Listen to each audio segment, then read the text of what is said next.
Terra pura não tem apenas isso, ela tem também outros desdobramentos. Uma vez que a gente entende isso, a gente então decide, sim, eu vou cuidar de mim, vou cuidar dos outros, vou cuidar das autoridades da natureza, né? A gente pode gerar essa visão, mas nesse momento a gente percebe que diante das situações específicas os nossos impulsos podem ser diferentes. A gente pode ter impulsos negativos no meio dessas ações todas, né? Dessas circunstâncias todas. Então, quando a gente percebe que nós temos conflitos, ou seja, nós entendemos a coisa de um jeito e fazemos outra coisa, começa o caminho espiritual, né? Então, parte do aspecto de terra pura é que o caminho espiritual se estabelece. Então, a gente vai se perguntar, mas por que eu, achando que eu devo fazer tal coisa, eu tenho impulsos em outras direções? Então, o caminho espiritual vem no sentido de nós gerarmos uma capacidade de dirigir a nossa própria mente, de nós entendermos a mente, o funcionamento da mente, da energia, do corpo, né, e da paisagem, e dirigirmos esse processo, nós nos assenhorarmos disso. O caminho espiritual é isso, até nós atingirmos a liberação de todo o processo de ilusão, de todas as respostas automatizadas. Nós vamos entender que a gente tem uma direção para andar, mas enquanto a gente está andando nessa direção, a nossa ação não é totalmente coerente. Ela tem contradições internas, né? Então essas contradições são amplas. Elas estão descritas no quadro de 240 itens, né? Então pode brotar, no nosso movimento pode brotar orgulho, inveja, desejo, apego, ignorância, avareza, raiva, rancor, ódio, medo, etc. Pode brotar isso. Quando brota isso, nós temos impulsos de ações não virtuosas, como matar, roubar, ação sexual violenta, mentir, agredir com palavras, criar intrigas, tomar o tempo dos outros inutilmente, né? E ainda má vontade, etc., né? Então a gente pode ter esses impulsos. E a gente percebe um pouco envergonhado que esses impulsos estão presentes. A gente acha isso horrível, mas aquilo está presente. Como é que é possível? Isso significa que nós já temos um referencial, nós estamos andando e nos defrontamos com obstáculos naturais, que eles sempre apareciam e a gente não considerava aquilo um grande problema, ou eventualmente a gente até se identificava com aquilo. Dizia, eu sou isso, isso é assim, né? E agora nós percebemos isso como um obstáculo. Então essa jornada de transformação interna a partir desses referenciais, ela passa a se desenhar. Então isso é uma parte integrante das terras puras. As terras puras significam então o fato de que eu tenho um referencial elevado, que já está estampado na realidade onde nós vivemos. Eu apenas reconheço isso, e uma vez que esse referencial elevado ele se estabelece, eu percebo que eu tenho que fazer transformações e eliminar obstáculos e avançar. Então a Terra Pura não é um lugar final, é um lugar onde nós estamos avançando. Então, de modo geral, nós avançamos por Terra Pura em direção às mandalas.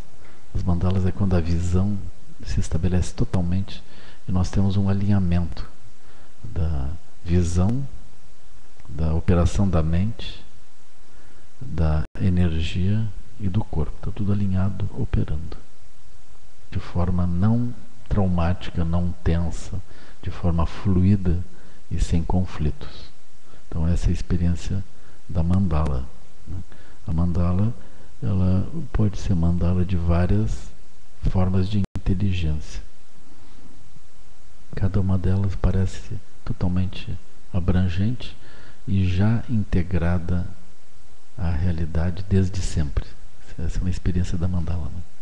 Do mesmo modo que a Terra Pura a gente vê como algo que já está presente, não precisa ser construído, está presente, a gente vai reconhecer que as mandalas também, elas já estavam presentes, é uma questão apenas de nós utilizarmos isso, né? Assim. Naturalmente, as mandalas elas podem conduzir a mandala final, que é a mandala de Samantabhadra, onde a inteligência é a inteligência da presença não construída. A gente vai reconhecendo as diferentes mandalas como passagens em direção à mandala primordial, que enfim dá sentido a todas essas coisas.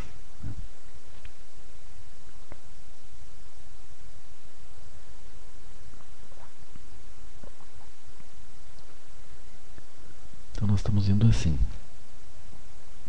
E eu considero que essa parte de terra pura está explicada. Passei rápido assim, mas está explicada. Então, na sequência, seria interessante a gente examinar agora a roda da vida sob a ótica da transcendência. Ou seja, como que surge cada um desses elementos, que parece que são elementos que constituem o mundo, como que eles surgem internamente, como que eles coemergem com posições da nossa própria mente. Nós vamos começar com o próprio centro da roda da vida, que tem os 3 animais. Essa descrição ela deveria se completar com o reconhecimento da natureza primordial como o elemento fundamental que produz cada uma das aparências de dentro da roda da vida. Então, essa parte transcendente ela se completa desse modo. Então aqui a gente começou examinando corpo, energia, mente, aí paisagem, mandala, terra pura, né? E a gente fez as mandalas convergirem para a mandala primordial, que essencialmente estão simbolizados pelo céu. Então algumas vezes a gente descreve corpo, energia, mente, paisagem, terra pura, mandala, céu.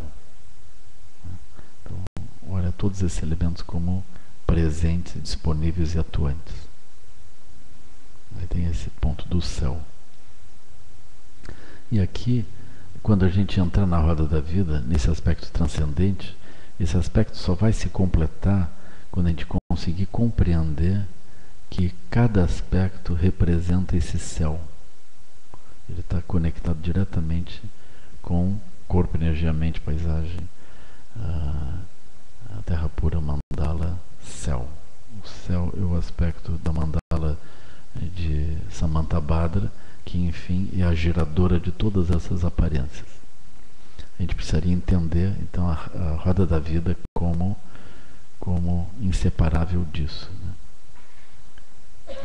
Esse aspecto específico ele também se refere à sabedoria de Vajrasattva, ou seja, como que a gente consegue ver todas as coisas condicionadas, limitadas, problemáticas como surgidas, como se fosse um jogo, como se fosse um aspecto lúdico da ação de Samantabhadra. Essa compreensão desse aspecto lúdico de Samantabhadra, que manifesta as múltiplas aparências, isso é a compreensão da natureza Vajra e é a inteligência de Vajrasattva. Então, quando nós entendemos desse modo, nós temos dificuldade de seguir observando criticamente o próprio Sansara. Nós começamos a olhar o Sansara como uma expressão lúdica, uma expressão mágica, uma expressão Vajra da realidade transcendente, da visão última, que é a visão de Samantabhadra, né? Então a gente vê desse modo. Então, enquanto eu explico isso, na verdade eu estou me preparando para entrar em item por item da roda da vida com esse olhar. Então primeiro eu expliquei o olhar, agora eu vou entrar nesses vários itens, começando com os 3 animais. Assim.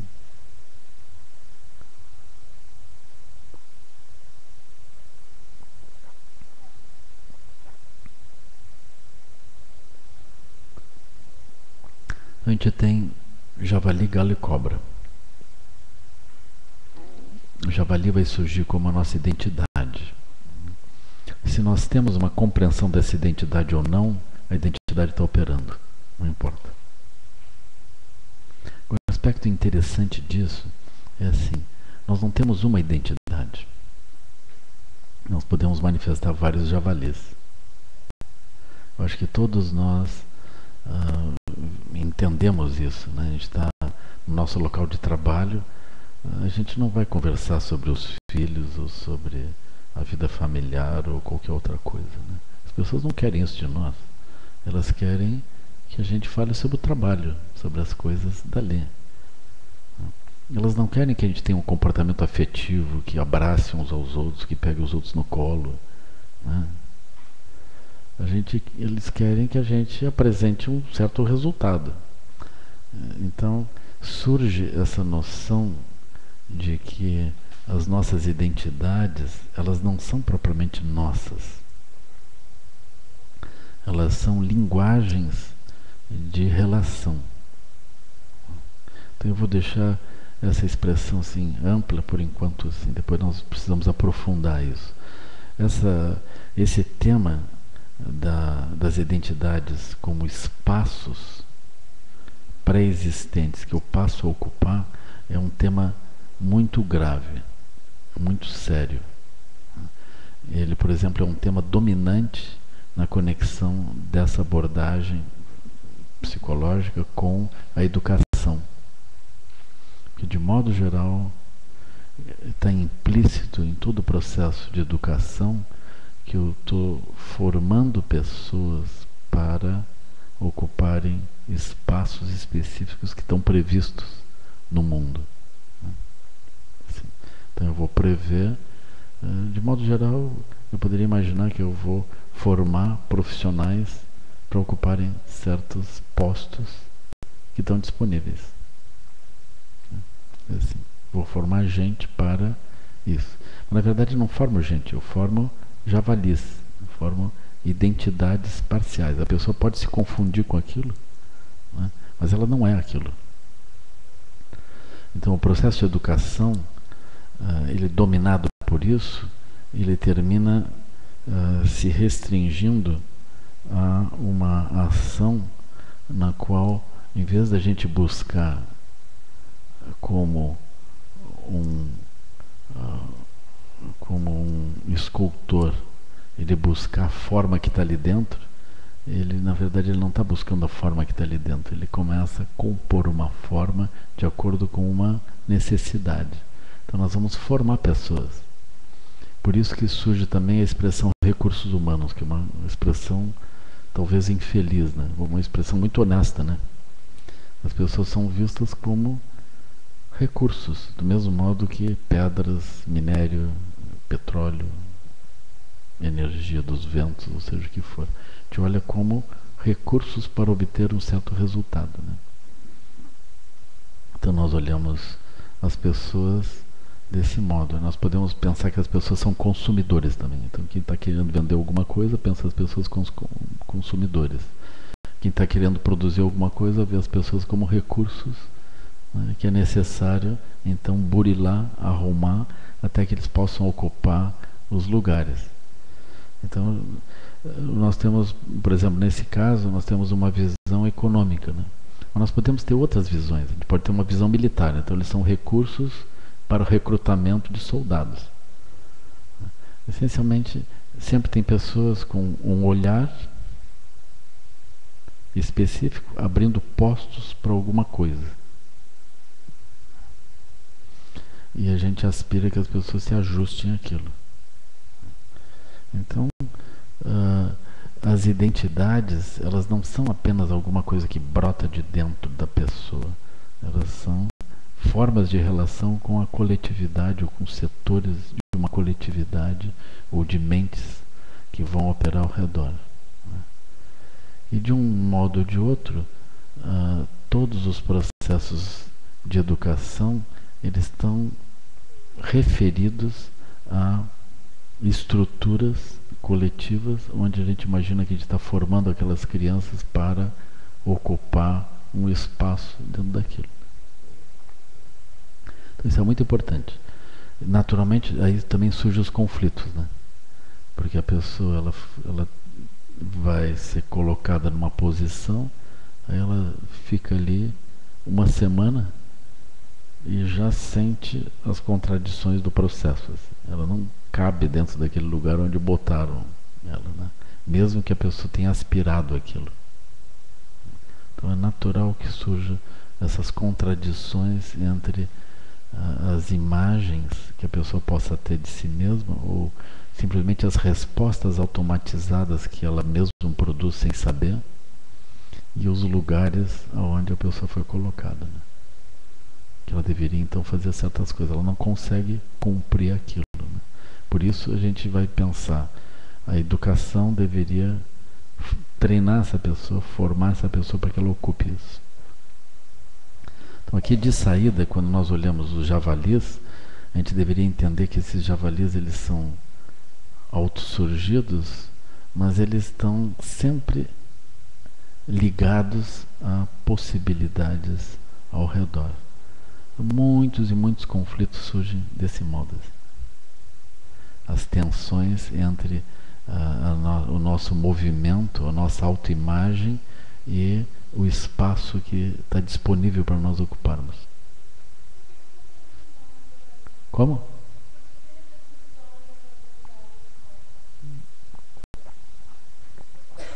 O javali representa uma inteligência que olha para baixo. Ele não olha para cima, ele olha para baixo. Assim. Então ele tem uma visão limitada.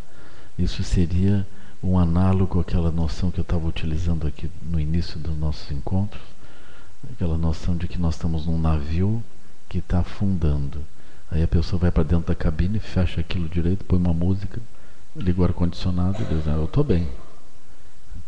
Então nós temos uma sensação estreita. Então o javali olha para baixo, ele está olhando sempre dentro de uma cabine limitada. Se ele tiver raízes para comer, a vida está boa. Isso corresponde à vidya. Como? É. Um pouco assim, né? É como o gado também, ele está contido por cercas, mas ele não se dá conta que isso é um problema. Ele não tem uma visão estratégica, ele tem uma visão limitada. Então isso é o javali, ele está preso em universos estreitos. Aí o galo é aquele que está sempre ciscando. Então o javali está preso dentro disso, mas ele está sempre operando. Está incessantemente buscando alguma coisa a mais. Tem uma inquietação. Essa inquietação ela também pode ser uma avareza, ou seja, uma sensação de acumulação. E quando as coisas não vão bem, aí surge a cobra. Cobra significa a raiva, a defesa, o herói que tenta superar os obstáculos para poder manter aquilo. Então esses são os três animais. Agora, nós estamos olhando nesse momento a partir do mundo interno, né? Então nós estamos vendo que existe um mundo interno nesse javali e um mundo interno coletivo também, que se reflete nesse ser. Então o javali ele não é apenas autossurgido, ele tem também esses referenciais que vão causar tensão. Então quando nós estamos lidando com as pessoas, a gente sabe que as pessoas têm tensões em relação àquilo que são seus impulsos e os lugares onde elas habitam, lugares sutis onde elas habitam. Elas têm sempre tensão, e é inevitável, né? Mesmo que a pessoa queira aquele casamento, aquele emprego, ou aquele curso, né? A pessoa tem um lugar onde ela tem que se ajustar e sempre tem tensão nisso. Nós vamos encontrar isso. Entre as piores coisas que podem acontecer conosco é descer a ignorância de uma forma ampla. Ou seja, a pessoa se sente aquilo. Ela pensa, eu sou isso, né? Eu sou isso. Agora, eventualmente, a pessoa tem um foco no seu javali, ou entre os seus javalis, tem um javali que é o mais querido, né? Onde ela diz, bom, eu sou isso. Então, nesse sentido, a gente precisaria ver o que significa essa categoria, né? Às vezes nós temos uma coletividade também de javalis nesse sentido de eu sou isso. A gente tem essa coletividade. Mas os javalis, nesse sentido, eles surgem como equilibristas. Então, se nós vamos olhar com cuidado isso, a gente vai reconhecer que o javali, de modo geral, ele valida a sua sustentação através da energia mesmo. Então, não é o aspecto cognitivo, né? A gente diz, você, meu filho, agora é professor universitário, você, meu filho, agora é funcionário do Banco Central, né? Então entenda, isso é uma coisa muito boa. Pois é, eu acho isso também. Eu até entendo isso que você quer dizer, mamãe, mas a minha energia não está aí. Nesse encontro entre a mente que acha que tem que fazer alguma coisa e a energia que está impulsionada em outra direção, nesse encontro, a energia termina vencendo. É assim. Vocês vão reconhecer que a pessoa, se ela forçar com a mente, ela termina por ficar conflituada, eventualmente ela adoece. Ela pode sentir que o ambiente todo é um ambiente hostil a ela, né? Ela começa a se sentir excluída das coisas ao redor. Então ela começa a se sentir mal.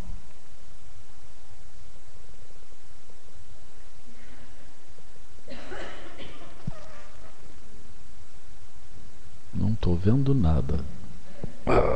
Você... Então, tu não quer colo, né? Tu quer um pouquinho de colo? Então senta aqui um pouquinho. Mas bem comportada, viu?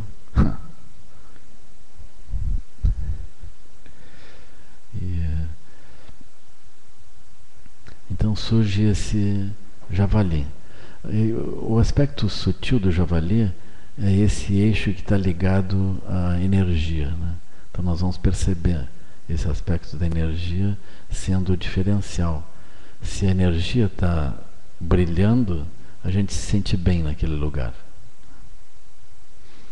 E na medida que essa energia brilha, a gente se sente bem, nós começamos a atuar como equilibristas. Equilibristas no seguinte sentido: a energia está ali e agora eu manobro as condições ao redor para que a energia continue daquele modo, né? Então vamos supor, nós estamos num emprego no Banco Central, enfim, né? A gente está lá, bom, que bom, crachá, aquilo tudo funcionando. Mas aí está meio quente a sala. Diz, eu estou feliz aqui no banco, mas com esse ar condicionado pifado, horrível. Aí, manutenção, almoxarifado, por favor, vocês arrumem aqui a coisa porque não está dando, né? Aí nós começamos a movimentar tudo ao redor. A gente precisa de uma creche no banco, a gente precisa de um transporte melhor, a gente precisa de uma mesa melhor, precisa de um lugar para poder ter reunião com os outros. É assim, a gente está sempre manipulando as condições externas para que aquela energia siga mais ou menos, né? Daqui a pouco está tudo arrumado, tem mesa, tem tudo, ar-condicionado, tudo. Nós estamos com uma cara mais ou menos assim, né? Está faltando férias, está faltando, não sei bem o que é. Aí nós começamos a procurar outras coisas assim, né? A gente precisa reduzir o horário de trabalho. A gente precisa... Eu quero uma promoção, né? Aí começa assim. Nós achamos que o obstáculo é um aspecto externo. Então nós somos equilibristas. Nós estamos com aquela energia. Quando a energia começa a diminuir, nós temos que colocar algum outro fator para que aquilo continue, né? Assim. Então nós estamos sempre equilibrando alguma coisa. Essa é a nossa situação. E nós, na medida em que vemos aquela energia surgindo naquela circunstância, nós geramos uma noção de possibilidade de nós nos descrevermos. A gente se descreve. eu gosto de tais coisas, não gosto de outras coisas, eu sou assim, eu já tive muito sucesso fazendo coisas desse tipo, né? E às vezes aquilo já nem é mais verdade. Outro dia tinha um amigo que mandou o currículo para mim, né? Eu vou ajudar ele a encontrar uma solução. Eu olhei para aquele currículo e disse: você não é isso mais. E não é, né? Então não adianta pegar esse currículo e mandar para os lugares. De repente você consegue aquele lugar, mas não consegue ficar. Você não é mais isso, né? Você foi tocado pelo Dharma, agora você está destruído, não tem mais solução. Agora ele conseguiu um emprego. Vamos ver se aquilo funciona por quanto tempo, assim, né? Mas é mais ou menos assim, ele conseguiu um emprego, né? Pressionado pelas circunstâncias, né? Ele aceitou botar o pescoço para ser cortado. Então, vamos ver como é que essa situação funciona, né? Mas depois que a pessoa começa a ficar mais espaçosa, né? Como é que vai se encaixotar em alguma coisa, né? Difícil. Difícil. Então, nós temos esse ponto, né? Ou seja, nós, se vocês observarem com cuidado, né, o que está por trás da gente limpar a casa, lavar a roupa, fazer tudo assim, né? A gente está sempre cuidando o tempo todo, cozinhando, fazendo tudo funcionar como um equilibrismo para que aquela chamazinha possa continuar, né? Eventualmente, enquanto a gente faz esse conjunto de coisas para que a chamazinha continue, aí a chamazinha entra em colapso, né? Porque é tanta coisa que vai fazer que a chama entre em colapso. Eventualmente a chama brilha em alguns momentos, mas a gente está condicionado a muitas ações para que aquilo aconteça, né? Como nós estamos cuidando das nossas chamas, cuidando das chamas dos outros, dependentes de objetos e de circunstâncias, né, nós naturalmente vamos aspirar domínio sobre as coisas. Esse domínio sobre as coisas, enfim, vai ser um domínio material sobre o mundo, né? O veículo essencial para nós produzirmos modificações no mundo é a energia física, né? A energia, assim, petróleo, ventos, gasolina, carvão, hidrelétricas. São os instrumentos de manipulação do mundo. Se a gente não tem isso, nós não conseguimos. Houve o tempo que o nosso instrumento de manipulação do mundo era essencialmente os nossos braços, as nossas pernas, uma enxada, uma foice, um facão, alguma coisa assim, né? Eram os nossos instrumentos de manipulação. Hoje nós temos instrumentos complexos. Aí quando vocês olham assim, eu ultimamente tenho andado por perto de grandes portos, né? Eu fico espantado de ver aqueles gigantescos navios, assim, que no horizonte tu vê aquele monte de caixas de containers, né? Muitos. Aí quando a gente anda pelas estradas também vê aqueles depósitos de containers, muitos, né? Aquilo tudo se movimentando, né? Então, movimentando a partir do quê? E são as pessoas equilibrando suas coisas a partir dos objetos, a partir das dependências a fatores externos, né? Na medida em que nós temos mais poder, nós movimentamos mais coisas. Quando a gente vai movimentando tudo isso, vamos acumulando lixo, né? E outro dia eu vi essa notícia aqui. Porto Alegre está mandando seu lixo para Minas do Leão. Fica a 133 quilômetros daqui. Cada caminhão, ida e volta, 260 quilômetros. Para transportar o lixo, né? Ou seja, os intestinos de Porto Alegre, né? A gente tem que, já estão cumpridos, assim, a gente tem que excretar longe, porque não tem mais como fazer isso por aqui. Mas é uma quantia, talvez o Maca saiba o número, é um número espantoso, eu quase não acredito.